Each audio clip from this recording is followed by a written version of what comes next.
Assalamu alaikum, dear viewers. So today a very important topic which I am going to discuss. In fact, this topic is very much important from board point of view as well as from entrance point of view. The topic is pressure exerted by an ideal gas.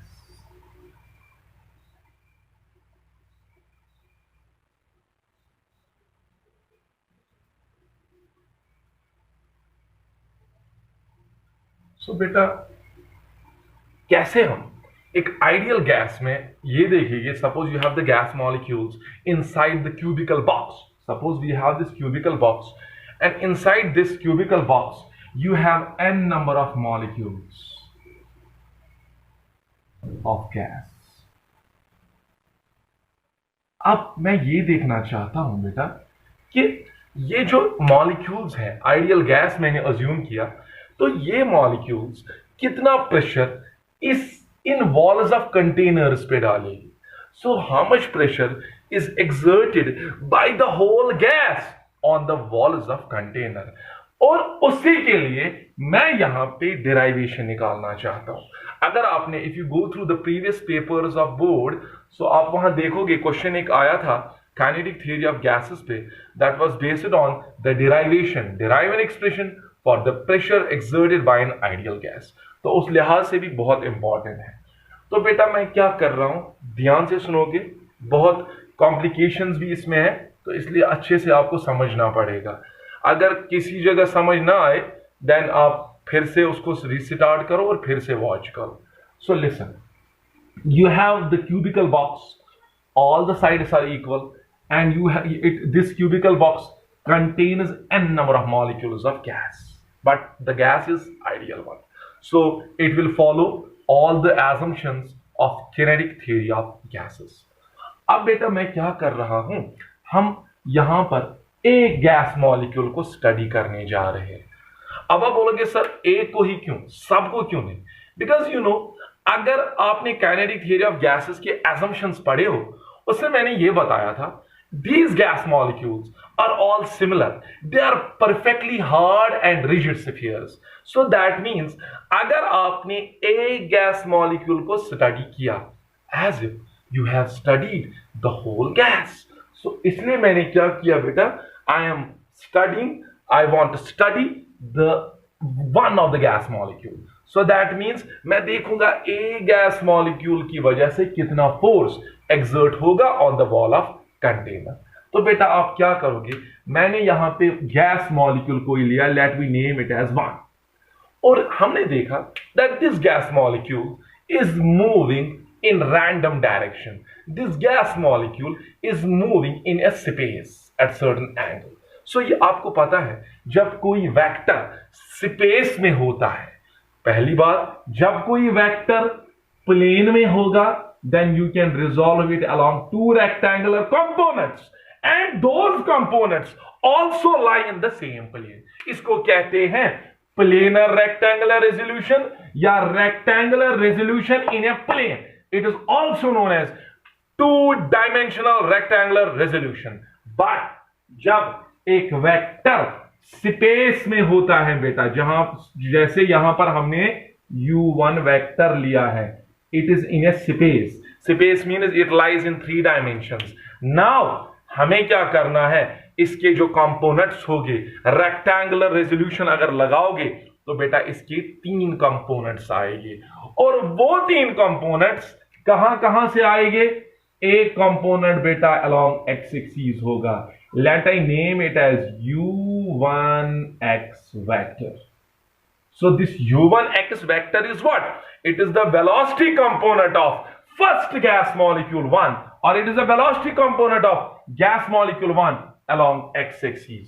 अच्छा बेटा उसके बाद इसका एक और component, what is that? u1y vector. What is this? This is the component of velocity of gas molecule 1 along which axis? Y axis. और कहां से आप इसको रिजॉल्व करोगे बेटा, along z. तो वहां से इस वेलोसिटी का क्या कंपोनेंट होगा, u1z वेक्टर. तो मैं एक फिर से सुनो, I am repeating this point. मैं एक गैस मॉलिक्यूल को स्टडी कर रहा हूं और उस एक गैस मॉलिक्यूल पे मैंने ये देखा बेटा कि जब आप उसको रिजॉल्व कर रहे हो इन ए स्पेस, तो आपने क्या देखा, उसके तीन कंपोनेंट्स बन गए स्पेस में. One is along x, another is one along y, and third one is along z. So obviously it can strike along x, it can strike along y, and it can strike along z. अब मैं क्या कर रहा हूं बेटा, फिलहाल मैं देखूंगा कि जब ये स्ट्राइक करेगा along x, how much will be the pressure exerted by the gas on this direction. तो मैं क्या कर रहा हूं, पहले मेरी बात सुनो. मैं देख रहा हूं कि ये जो गैस मॉलिक्यूल है ये यहां से ऐसे जा रहा है. नाउ टेल मी, मान लो गैस मॉलिक्यूल ने अपनी जर्नी शुरू की from wall A, then it goes towards B, then it returns back towards A. ऐसे बेटा मैं दिखाना चाहता हूं. सो इस वॉल, ये जो क्यूब है A B play A B space, इसके भी तीन डायमेंशंस हैं. तो फिलहाल मैं देखूंगा how much pressure these gas molecules will exert on x direction of the walls. Like ये मान लो ये कमरा है, इसके एक तो ये वॉल्स हैं और ऊपर वाले और ऐसे साइड वाले. तो फिलहाल मैं देखना चाहता हूं ये गैस मॉलिक्यूल्स कितना प्रेशर डालेंगे along this wall, on this wall and on this wall, on my right of the wall, जो राइट ऑफ द साइड जो वॉल है, and on my left side जो यहां से भी वॉल है और यहां से भी वॉल है. मैं देखना चाहता हूं उन पे ये कितना प्रेशर डालेगा. तो फिलहाल मैं क्या कर रहा हूं यहां पे, आई विल सी कि जब ये गैस मॉलिक्यूल बेटा इस वॉल को स्ट्राइक करेगा तो क्या होगा, collision is perfectly elastic. Now जब ये इसको स्ट्राइक करेगा there will be a change in momentum. तो फिलहाल मैं क्या देखूंगा, पहला gas molecule delta P1x. So I want to know कि पहले गैस मॉलिक्यूल में कितनी मोमेंटम चेंज आएगी when it strikes the wall. तो क्या लिखेंगे, change in momentum of first gas molecule that will be equal to final momentum of first gas molecule along x-axis minus initial momentum of first gas molecule along x-axis. change final minus initial. तो मैं क्या देखूंगा, मेरी बात सुनो, जो ये component आ गए ना इस गैस मॉलिक्यूल के along x, I will see when this component will strike the wall, then will return back, how much will be the change in momentum.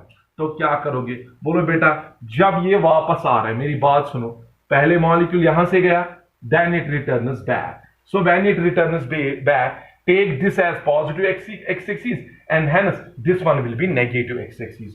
So final momentum, you know, it is the product of mass and velocity. But you know, ये जो collision है, according to kinetic theory of gases, when this gas molecule collide with the wall of container, the collision is perfectly elastic. और आप याद रखोगे perfectly elastic में ना momentum में लॉस होती है ना काइनेटिक एनर्जी में लॉस होती है. और एक बात, ड्यूरिंग दिस कोलिजन जब ये वॉल को हिट करेगा, मान लो इसने हिट किया वॉल को विद स्पीड 3 मीटर पर second, then it will return back with the same speed. So that means इसका फाइनल मोमेंटम क्या लिखेंगे, m. शाबाश, mass of each gas molecule सब सिमिलर है तो सब गैस मॉलिक्यूल का मास सेम m.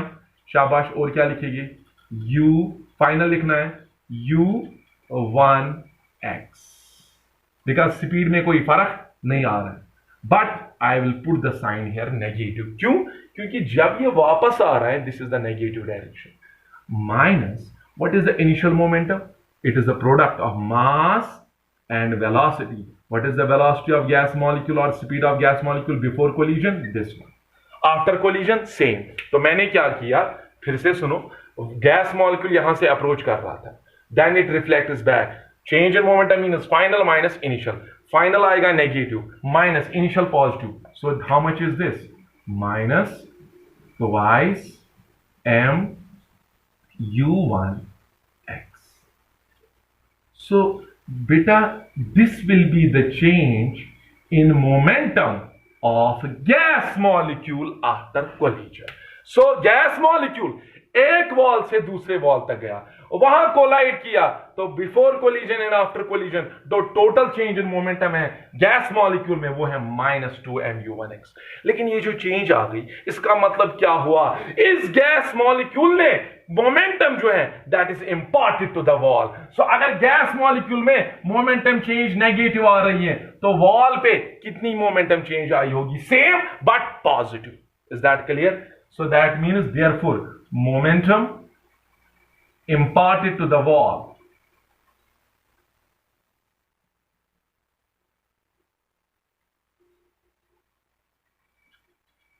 कितना होगा बेटा? That will be delta P से ही दिखाएंगे वो भी. We will write it as it is delta P1x. Delta P1x. It will be equal to twice m u1x. I repeat this point. Change in momentum. Final momentum minus initial. Final momentum, since the body is coming back, it is negative direction. I will take it as minus p. This one will be positive p. So क्या आएगा यहाँ पे बेटा?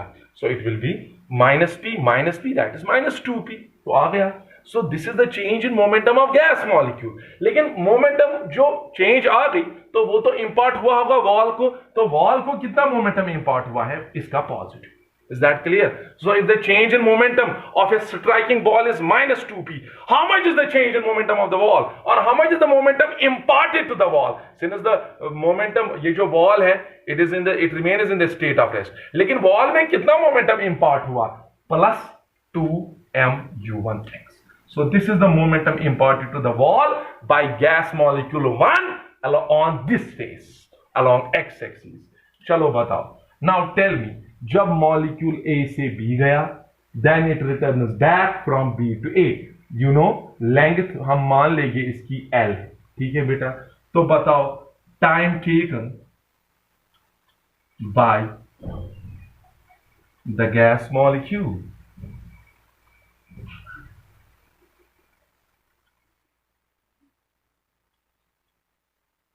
to go from A to B and then return back to A.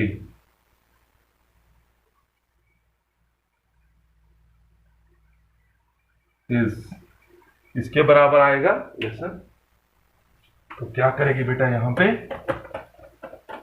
So it will be like this. Time taken, देखो बेटा, ये कहां पे था पहले? गैस मॉलिक्यूल A पे, फिर कहां गया? B पे. Then it returns back after collision from B to A. How much time it will take? Time, you know, it is distance by speed. How much is the distance covered by the gas molecule from A to B and then from B to A? बोलो बेटा. 2L divided by what was the velocity component along that direction? It was u1x. Is that clear? So बताओ बेटा, कितना time लग गया इसको A से B जाने में, and then from B to A it is 2L by u1x. Now आप मुझे बताओ, जब ये गैस मॉलिक्यूल इस वॉल को स्ट्राइक कर रहा है तो इसने इंपार्ट किया ना momentum to the wall.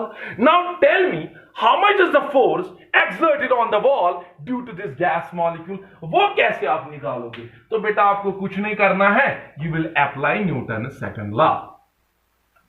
Apply Newton's second law. Newton second law की एक स्टेटमेंट है बेटा, वो ये है: force exerted by first gas molecule along x axis किसके बराबर आएगा? चेंज इन मोमेंटम और a momentum imparted to the wall divided by time interval. समझ आ रहा है? सो हम ये देखेंगे बेटा कि कितना मोमेंटम इसने वॉल की ओर इंपार्ट किया पर यूनिट टाइम. तो बताओ मोमेंटम कितना इंपार्ट हुआ है टू द वॉल?